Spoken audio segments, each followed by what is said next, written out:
Hello guys, ಇವತ್ತು ನಾನು ಸಬ್ಬಕ್ಕಿ ಕಿಚಡಿ ಹೇಗೆ ಮಾಡೋದು ಅಂತ ನಿಮಗೆ ತೋರಿಸ್ಕೊಡ್ತೀನಿ.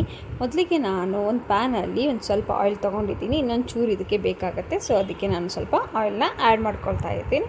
ಸೊ ನಾವು ಆ್ಯಡ್ ಮಾಡ್ಕೊಂಡ್ಮೇಲೆ ಒಂದು ಚೂರು ಇದು ಬಿಸಿ ಆಗೋವರೆಗೂ ನಾವು ವೇಟ್ ಮಾಡಬೇಕು.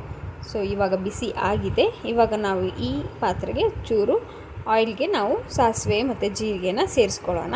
ಸ್ವಲ್ಪ ಸಾಸಿವೆ ಮತ್ತು ಜೀರಿಗೆನ ಸೇರಿಸ್ಕೊಂಡ್ಮೇಲೆ ಇವು ಒಂದು ಸ್ವಲ್ಪ ಬೇಯಬೇಕು, ಆಯಿಲಲ್ಲಿ ಫ್ರೈ ಆಗಬೇಕು. ಸೊ ಇವಾಗ ಫ್ರೈ ಆಗ್ತಾಯಿದೆ. ಸೊ ಇವಾಗ ಇದಕ್ಕೆ ಕರಿಬೇವನ್ನ ಆ್ಯಡ್ ಮಾಡ್ಕೊಳ್ಳೋಣ.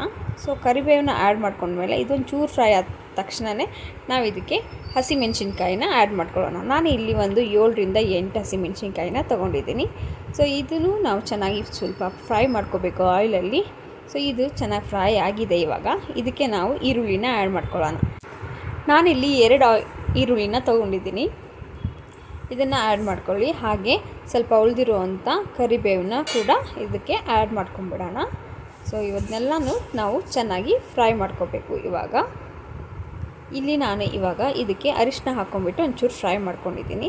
ಇದಕ್ಕೆ ನಾವು ಸಬ್ಬಕ್ಕಿನ ಆ್ಯಡ್ ಮಾಡ್ಕೋಬೇಕು. ಇದನ್ನು ನಾನು ರಾತ್ರಿನೇ ನೆನೆಸ್ಕೊಂಡು ಇಟ್ಕೊಂಡಿರೋದು, ಇವಾಗ ಮಾರ್ನಿಂಗ್ ಮಾಡ್ತಾ ಇರೋದು. ಸೊ ಇದನ್ನೆಲ್ಲ ಚೆನ್ನಾಗಿ ಆ್ಯಡ್ ಮಾಡ್ಕೊಂಬಿಟ್ಟು ಸೇರಿಸ್ಕೊಂಡು ಚೆನ್ನಾಗಿ ಫ್ರೈ ಮಾಡಿ. ಹಾಗೆ ಸ್ವಲ್ಪ ನಾನು ಶೇಂಗಾದಾನ ಪೌಡರ್ ಅಥವಾ ಕಡಲೆ ಬೀಜ ಪೌಡರ್ನ ಆ್ಯಡ್ ಮಾಡ್ಕೊಳ್ತಾ ಇದ್ದೀನಿ.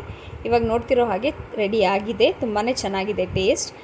ಈ ಒಂದು ವಿಡಿಯೋ ನಿಮಗೆ ಲೈಕ್ ಆಗಿದ್ದರೆ ಪ್ಲೀಸ್ ಲೈಕ್ ಮಾಡಿ, ಹಾಗೆ ಶೇರ್ ಮಾಡಿ, ಹಾಗೆ ಸಬ್ಸ್ಕ್ರೈಬ್ ಮಾಡಿ guys. Thank you for watching guys.